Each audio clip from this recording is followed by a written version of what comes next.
कुछ वर्ष पहले मैं और मेरे दोस्त अनिल कैंपिंग करने एक जंगल में गए थे। हम दोनों को जंगलों में घूमना काफ़ी पसंद है। हमारे पुराने कार में पास की एक जगह गए जहां पैदल यात्रा करने का विकल्प था। हमने अपने कार को एक बड़े से पेड़ के नीचे रख दिया। हमारी यही योजना थी कि हम पैदल यात्रा करके वह रात जंगल में ही बिताएंगे और फिर अगले सुबह यहाँ से लौटकर कार से घर चले जाएंगे। हाँ, कितना खूबसूरत है ये जंगल। सूरज की किरणें कमाल लग रही हैं, जबकि जंगल काफी घना था और वहाँ के पेड़ इतने ऊंचे थे कि उनकी लंबाई का अंदाजा लगाना बहुत मुश्किल था।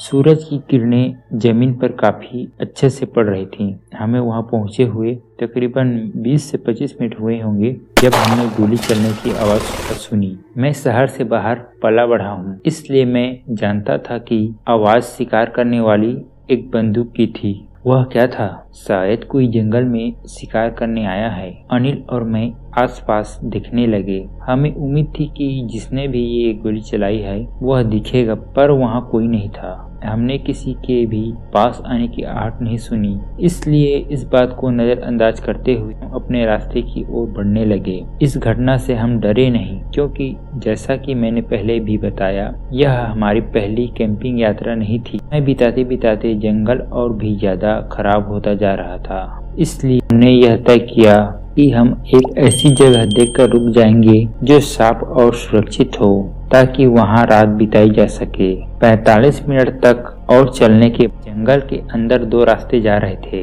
एक दाएं ओर एक बाएं ओर। हम ये तय करने की कोशिश कर रहे थे कि हमें किस दिशा की ओर जाना चाहिए, जब हमें सूखे पत्तों की आवाज आई। कोई यहाँ आ रहा है, रुक कर इंतजार करते हैं, शायद हम उस इंसान से रास्ता पूछ सकते हैं। हम दोनों ही उस रास्ते की ओर देखने लगे, ये सोचते हुए कि कोई इस तरफ से आएगा, पर हमें ज्यादा इंतजार नहीं करना पड़ा। एक आदमी दाएं ओर से बाहर निकला। उसके एक हाथ में एक बड़े से शिकार करने वाली राइफल थी। अनिल ने धीरे से मुझसे कहा, हमें पता चला कि इसने किस जानवर को मारा होगा। उस आदमी ने पहले हम पर ध्यान नहीं दिया, क्योंकि उसे लगा कि उसे कोई नहीं देख रहा, पर जैसे उसने हमें जंगल के बीचों बीच खड़े हुए देखा तो वह हैरान रह गया। वो वहीं रुक गया और कुछ देर तक हमें घूरता रहा।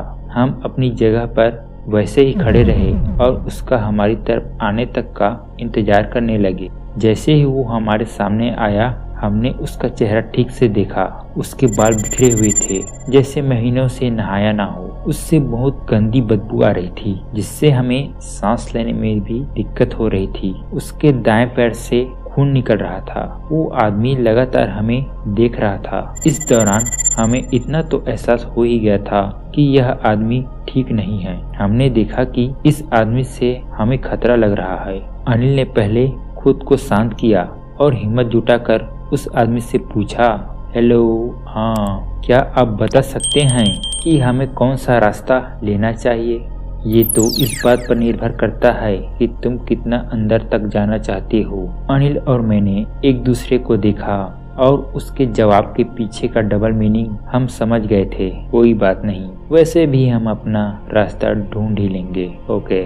हम उस आदमी को जवाब देकर उसके सामने से निकल गए, पर वो आदमी अपनी घटिया सी शक्ल के साथ वहीं खड़ा रहा।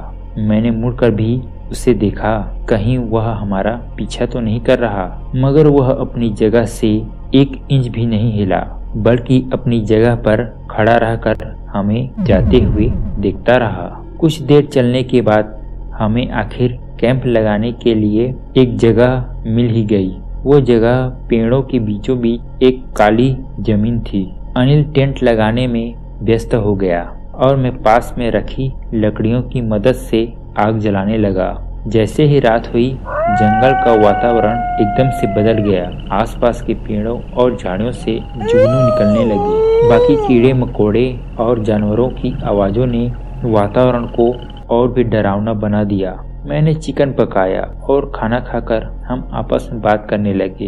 एक लंबी यात्रा और उस अजीब आदमी के साथ मुलाकात के बाद हम दोनों कैंपिंग का असली मजा लेने के लिए थक चुके थे।